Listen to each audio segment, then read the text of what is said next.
तो रूस यूक्रेन युद्ध में एक ऐसा मोड़ आ गया है जहां से युद्ध की दिशा बदल सकती है और युद्ध में यह टर्निंग पॉइंट लाया है अमेरिका के प्रेसिडेंट ट्रंप ने, जिन्होंने यूक्रेन के लिए हथियारों की डिलीवरी पर न सिर्फ हामी भर दी है बल्कि रूस पर हमले की बंदिशें भी हटा ली हैं। अब ट्रंप के इस फैसले से यूरोप पर क्या असर पड़ेगा और रूस के अंदर स्थिति कितनी बदल गई है, इसकी पूरी तहकीकात इस एक्सक्लूसिव रिपोर्ट में देखिए। यूक्रेन रूस की जंग में पहला टर्निंग पॉइंट था यूक्रेन का ऑपरेशन स्पाइडरमैन,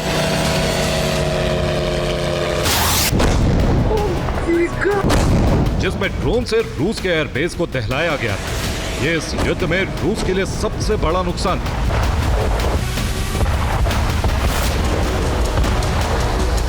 पर अब वक्त है दूसरे टर्निंग पॉइंट। मिलेंगे लॉन्ग रेंज हथियार, यूक्रेन करेगा दूर तक वार।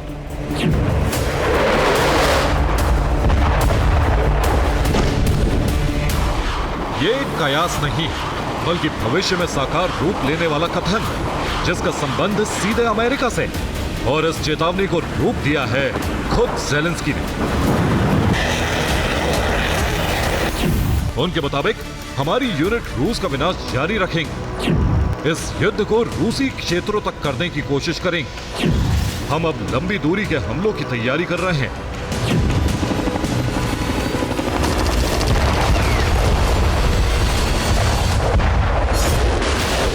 ज़ेलेंस्की ने यह ऐलान एक पोस्ट के जरिए किया और यह संभव हुआ है जंग की दिशा बदलने वाले फैसलों से, जिसका केंद्र है अमेरिका के प्रेसिडेंट डोनाल्ड ट्रंप।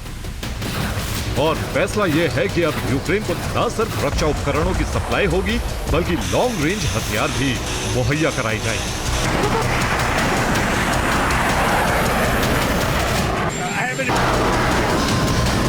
हालांकि ट्रंप ने सिर्फ पेट्रियट सिस्टम का नाम लिया,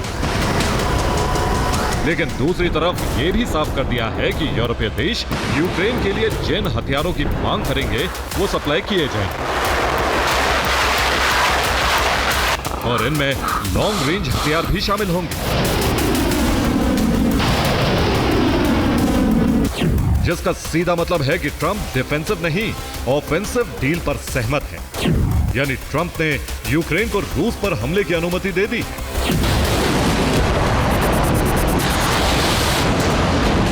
लेकिन इसका मतलब यह नहीं है कि ट्रंप ने सीधे रूस से टकराने का रास्ता चुना, बल्कि इस डील में यूरोपीय देशों को माध्यम बनाकर भविष्य में रूस को बातचीत की मेज पर लाने का रास्ता भी ट्रंप ने बरकरार रखा है, जिससे ट्रंप के घरेलू हित के साथ यूरोपीय हित भी पूरे हो रहे हैं।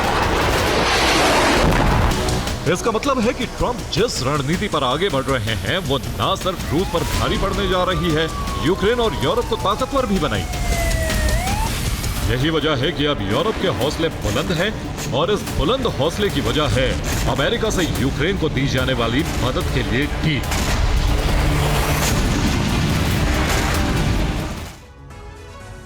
तो यूरोपीय देशों ने मिलकर यूक्रेन को मजबूत बनाने के लिए अमेरिका से जो डील की है उसके तहत जर्मनी पेट्रियट सिस्टम, उसमें लगने वाले सैम मिसाइल और F-35A फाइटर जेट के लिए भुगतान करेगा। तो वही नॉर्वे ने भी पेट्रियट की यूनिट्स और AIM-9X air to air missile के लिए अमेरिका से डील कर ली है। इधर पोलैंड ने AIM-120D air to air missile, GBU-39B small diameter बमों के लिए खरबों की डील कर ली है। इसके अलावा पोलैंड M1A1 अब्राम्स टैंक और हाइमार्स रॉकेट सिस्टम की डिलीवरी के लिए भी अमेरिका को भुगतान करेगा, जबकि check Republic F-35A fighter jet ले रहा है। फिनलैंड भी F-35A ब्लॉक 4 की खरीद कर रहा है। ग्रीस भी F-35A फाइटर प्लेन के ऑर्डर दे चुका है और रोमानिया ने भी F-35A फाइटर प्लेन के साथ पेट्रियट सिस्टम की यूनिट के लिए अमेरिका को भुगतान करने का फैसला किया है। बात नीदरलैंड्स की करें तो उसकी अमेरिका से टॉमहॉक मिसाइल और AGM-179 joint air to ground missile के लिए डील हो चुकी है।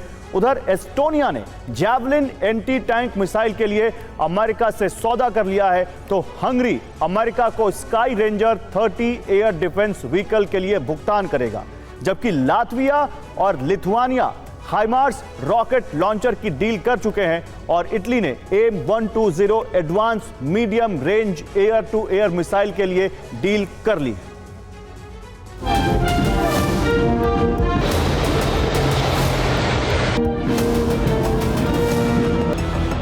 ट्रंप ने जो लॉन्ग रेंज हथियार देने का फैसला लिया है, उससे स्थिति बदलने जा रही।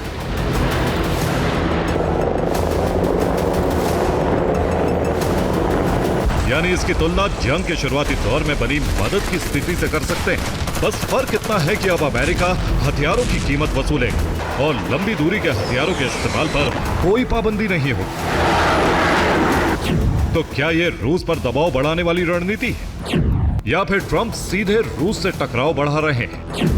इस सवाल को उठाने की वजह है फ्रांस के नेशनल डे की पूर्व संध्या पर आया इमैनुएल मैक्रों का बयान, जिसमें खतरे को सेकेंड वर्ल्ड वॉर से भी ज्यादा बताया गया है। उनके मुताबिक द्वितीय विश्व युद्ध के बाद अभी यूरोप को सबसे ज्यादा खतरा है। इसीलिए हम 2 साल में अपना रक्षा बजट दोगुना करेंगे, क्योंकि स्वतंत्रता के लिए हमें डर पैदा करना ही होगा। यह बयान सामान्य नहीं, ये सीधे रूस के लिए एक चेतावनी है। इसलिए ज़ेलेंस्की का बयान जारी हुआ। जैसे ही ट्रंप ने हालात बदलने के संकेत दिए, रूस ने अपने बचाव के लिए कदम उठाने शुरू कर दिए।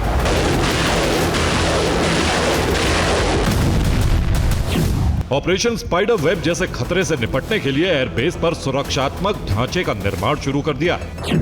रूस ने एयरबेस पर ही एयरक्राफ्ट के हैंगर्स को मजबूत बनाना शुरू कर दिया। एयरक्राफ्ट हैंगर को मिट्टी की परतों के नीचे बनाया जाने लगा। इन एयरक्राफ्ट हैंगर्स को एक मजबूत बंकर की शक्ल दी जा रही।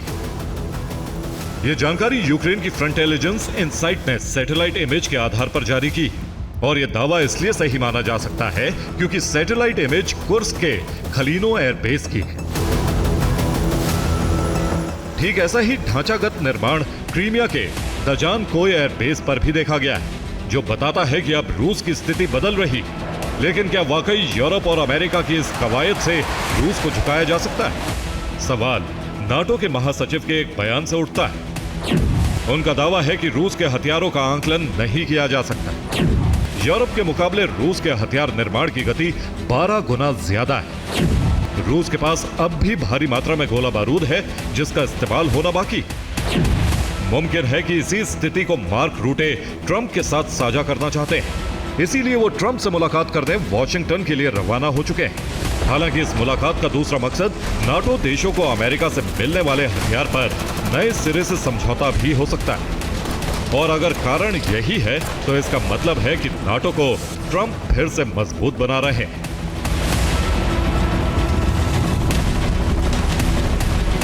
Bureau report, TV9 भारतवंश।